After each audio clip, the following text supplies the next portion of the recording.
everyone. Hi, myself Isha Khandelwal. Hello and I hope आप सब health wise okay हो. सो हम जिस टॉपिक के लिए यहाँ पे कलेक्ट हुए हैं वो दिख रहा होगा आपको स्क्रीन पे. वो है the fundamental unit of life, जो कि होती है सेल. इस चैप्टर में हम काफी डिटेल में सेल के बारे में पढ़ेंगे. किस तरह से सेल की डिस्कवरी हुई है, किस तरह से उसमें हमें कंपोनेंट्स देखने को मिले हैं, उससे रिलेटेड क्या क्या प्रोसेसेस होती हैं और कैसे एक छोटा सा सेल मिलकर एक लिविंग ऑर्गेनिज्म में कन्वर्ट हो जाता है. ठीक है, तो सेल की अगर हम डिस्कवरी की बात करें तो साइंटिस्ट थे रॉबर्ट हुक. उन्होंने सेल की डिस्कवरी की थी. उन्होंने कैसे सेल की डिस्कवरी की थी, तो मैं यहाँ पे एक आपको एग्जांपल देना चाहूंगी. फॉर एग्जांपल ये बॉटल है. ये वो बॉटल नहीं थी जिससे रॉबर्ट हुक ने डिस्कवरी की थी, बट फॉर एन एग्जांपल आप ये कंसिडर कीजिए ये बॉटल है और जैसे ये इसका कैप है उसी तरह से उस बॉटल के कैप पे प्रेजेंट होता है कॉर्क. और कॉर्क जो है एक डेड सब्सटेंस से बना हुआ होता है और वो जो डेड सब्सटेंस है वो प्रेजेंट होता है किसमें, बार्क में. किसमें प्रेजेंट होता है, बार्क में वो प्रेजेंट होता है. और ये बार्क जो है प्लांट की स्टेम का डार्क कलर्ड पार्ट होता है. क्या किया, रॉबर्ट हुक साइंटिस्ट थे. उन्होंने बॉटल ली, उस बॉटल में एक ऑब्जर्व किया कॉर्क को. उन्हें लगा कि ये बहुत डेड स्ट्रक्चर है. ये डेड स्ट्रक्चर क्या है, उन्हें बहुत क्यूरियोसिटी हुई कि वो चेक करें कि इसमें वो ऐसा क्या सब्सटेंस है जिसकी वजह से ये इतना डेड है इन नेचर. इसके लिए उन्होंने स्टडीज की और डिस्कवरी हुई एक नेट लाइक स्ट्रक्चर की जिसको हम सेल बोलते हैं. यहाँ पे आप देख सकते हैं इस तरह से नेट लाइक स्ट्रक्चर हमें देखने को मिला और इस पर्टिकुलर एक बॉक्स लाइक स्ट्रक्चर को उन्होंने टर्म दिया जो कि है रूम और कंपार्टमेंट. ओके, लेकिन अभी तक ये क्लियर नहीं हुआ था, नॉमेनक्लेचर नहीं हुआ था उस रूम और कंपार्टमेंट का कि वो सेल है. फिर एक साइंटिस्ट आए जिनका नेम था एंटन वॉन ल्यूवेनहॉफ. उन्होंने एक फ्री लिविंग सेल के ऊपर स्टडी की और उस स्टडी से क्लियर किया कि जो ये सेल के अंदर रूम, किसी भी लिविंग ऑर्गेनिज्म के अंदर room like small box like structure जो है देखने को मिल रहे हैं वो क्या है, वो सेल है. अब बहुत सारी थ्योरीज जो हैं इन्वेंट हुई, डिस्कवर हुई रिगार्डिंग सेल. लेकिन जो सबसे कंसिडर्ड थ्योरी या सबसे इंपॉर्टेंट थ्योरी एक सेल को लेकर होती है वो है सेल थ्योरी, जिन्हें दो साइंटिस्ट थे, एक बॉटनिस्ट थे और एक जूलॉजिस्ट थे. एक साइंटिस्ट जो कि बॉटनिस्ट थे थियोडोर श्वान and Schleiden, another one was Schleiden. तो श्वान एंड स्क्लेडन ने मिलकर थ्योरी दी जिसका नेम था सेल थ्योरी, जिसमें दो पोस्टुलेट्स जो है निकल कर आए. एक पोस्टुलेट था ओमने सेल ई सेलुला.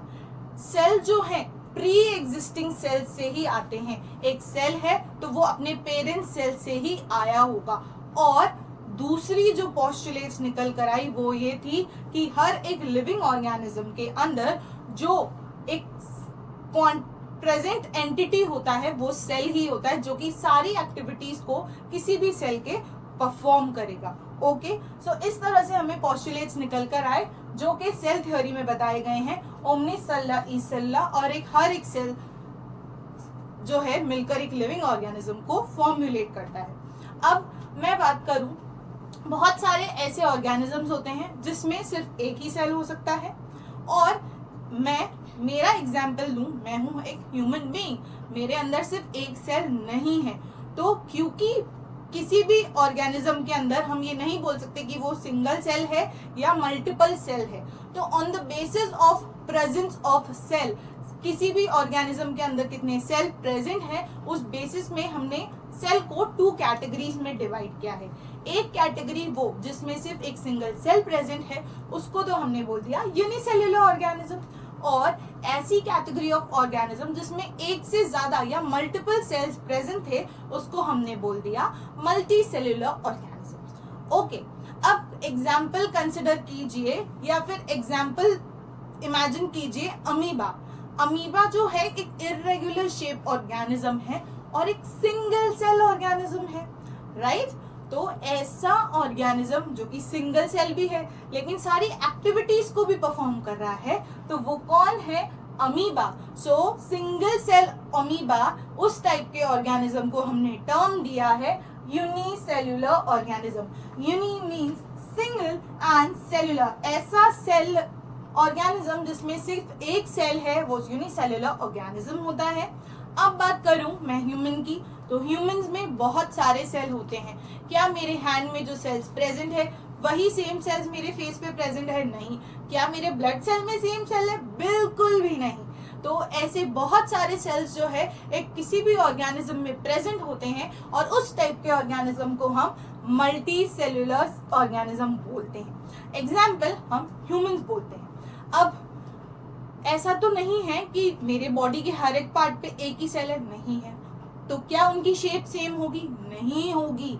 तो ऐसे ही डिफरेंट डिफरेंट शेप्स की वजह से हम सेल्स को डिफरेंट डिफरेंट कैटेगरी में डिवाइड करते हैं। जैसे कि आप बात करेंगे, ये राउंड शेप आपको ये सेल दिख रहा होगा, ये है आरबीसी, रेड ब्लड सेल। इसका अदर टर्म जो है वो होता है एरिथ्रोसाइट। तो इस तरह से हम एरिथ्रोसाइट को यहाँ पे बताते हैं कि वो राउंड इन शेप है। और बायकॉन्केव, बायकॉन्केव मीन्स डिस्क जैसी उसकी शेप है। फिर आपको ये यहाँ पे एक ऐसा नर्व्स डिफरेंट डिफरेंट साइड से निकलता हुआ एक सेल दिख रहा होगा, ये है नर्व सेल। फिर उसके बाद अगर हम बात करें, अगर जो रिप्रोडक्टिव सेल्स होते हैं, मेल में स्पर्म होता है, फीमेल में ओवा होता है। ओवा जो है राउंड इन शेप होता है, लेकिन क्या जो मेल्स में स्पर्म प्रेजेंट है वो राउंड है? शेप जो है कुछ हेड, मिडिल पीस, टेल इसमें डिवाइडेड होगी। तो इस तरह से डिफरेंट डिफरेंट शेप्स के बेसिस पे भी हम सेल को डिवाइड करते हैं। अब एक स्ट्रक्चर होता है जिससे सेल की सारी वाइटल एक्टिविटीज कंट्रोल करती है। अब ये देखो यहाँ पे एक बहुत कनेक्टिंग टर्म है, क्या है? सेल की वाइटल एक्टिविटीज को कंट्रोल करता है न्यूक्लियस। उसी तरह से ह्यूमन के या फिर लिविंग ऑर्गेनिज्म की एक्टिविटीज को कंट्रोल करता है कौन? सेल। सो सेल जो है एक कनेक्टिंग लिंक है जिसकी वजह से सारी एक्टिविटीज कंट्रोल हो रही है एक लिविंग ऑर्गेनिज्म की, और स्मूथली फंक्शन कर पा रहा है, राइट? सो अगर सेल है तो उसको कंट्रोल कर रहा है न्यूक्लियस, और लिविंग ऑर्गेनिज्म है तो उसको कंट्रोल कर रहा है कौन? सेल। इस तरह से तीनों चीजें जो है इंटरकनेक्टिंग है।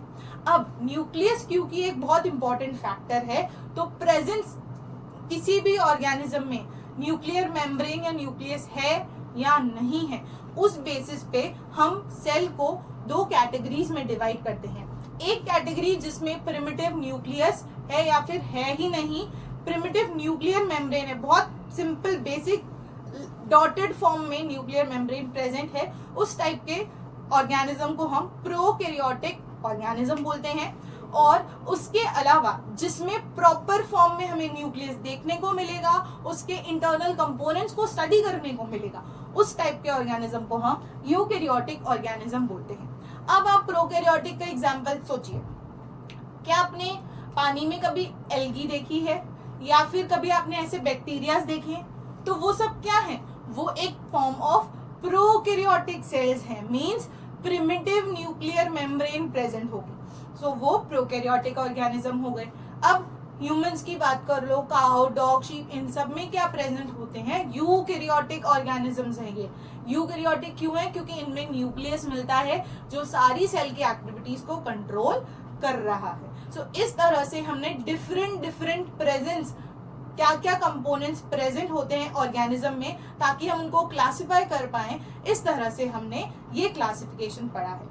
अब डिटेल में जो प्रोकैरियोटिक और यूकैरियोटिक के बारे में है वो हम इन लेक्चर में कंप्लीटली स्टडी करेंगे, लेकिन उससे पहले मैं ये प्रेफर करूंगी कि आप लोग जो हैं सेल कंपोनेंट्स के बारे में पढ़ें कि सेल क्या क्या कंसिस्ट करता है, ताकि आपको ये समझ में आए कि क्या ऑर्गेनेल है या क्या उसका साइटोप्लाज्म है, जिसकी वजह से एक सेल जो है पूरा कंप्लीटली स्ट्रक्चर होता है और एक पूरा लिविंग ऑर्गेनिज्म उसकी वजह से सस्टेन कर पाता है। So let's begin with cellular components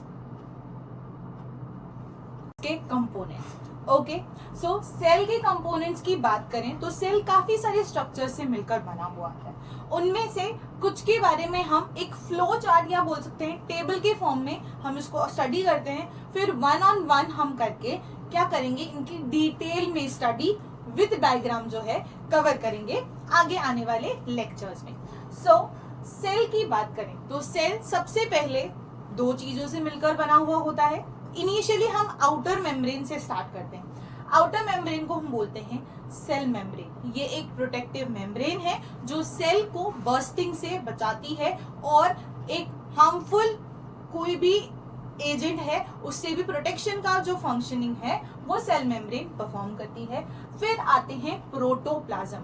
cell के अंदर, सेल मेम्ब्रेन के अंदर जो भी कॉन्स्टिट्यूएंट्स प्रेजेंट होते हैं वो होते हैं प्रोटोप्लाज्म। प्रोटोप्लाज्म जो है दो कंपोनेंट से यहाँ पे फॉर्म होगा, एक होगा साइटोप्लाज्म और एक होगा न्यूक्लियस। सो प्रोटोप्लाज्म के अंदर जितना भी कंपोनेंट प्रेजेंट है अदर देन न्यूक्लियस वो पार्ट होगा साइटोप्लाज्म का। साइटोप्लाज्म जो है एक जेली लाइक सब्सटेंस प्रेजेंट होता है सेल के अंदर। अब बात करते हैं न्यूक्लियस की। न्यूक्लियस जो है वो कंट्रोल सेंटर होता है, यहाँ से सारी सेल की एक्टिविटीज कंट्रोल होती हैं। ओके, सो ये एक कंट्रोल सेंटर है और अदर देन हम साइटोप्लाज्म इसको बोलते हैं। अब साइटोप्लाज्म जो है अगेन दो चीजों से मिलकर बना हुआ है। It is formed out of two things. One is cytosol which is a liquid substance and the other one is cell organelles, जिससे मेनली सारी सेल की एक्टिविटीज परफॉर्म हो रही है, whether it's formation of proteins, whether it is synthesis of protein, whether it is packaging of proteins. So this is all done by the help of cell organelles.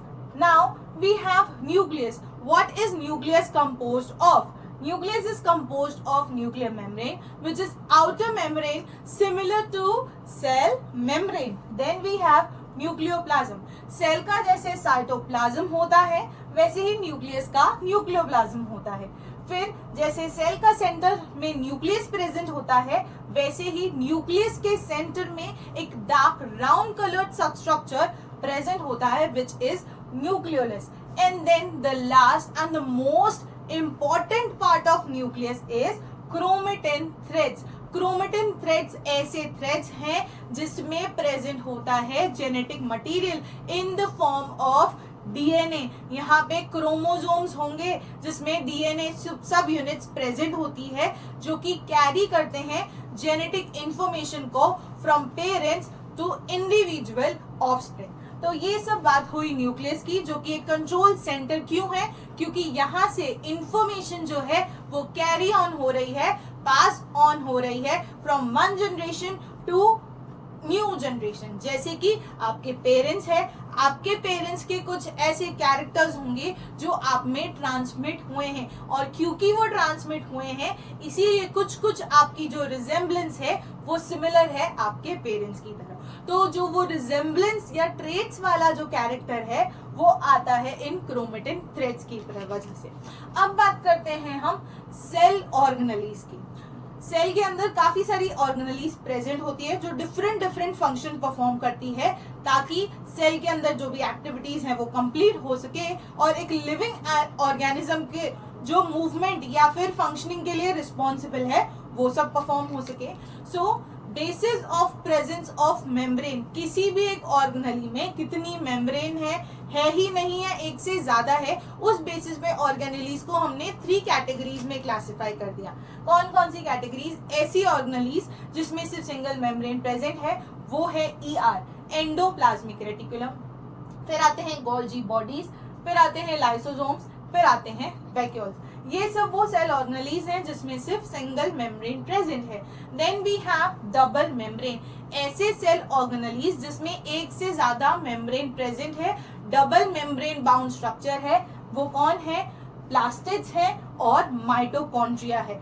फिर उसके बाद आते हैं ऐसे सेल ऑर्गेनेलीज जिसमें कोई मेम्ब्रेन होती ही नहीं है, तो वो जो है ऑर्गेनेलीज वो है ribosomes and then we have centrosome. So इस तरह से जो ये है पूरा सेल कंपोनेंट है और एक लिविंग ऑर्गेनिज्म में हमें ये देखने को मिलता है। I hope this will help you with your preparations. Thank you, have a good day.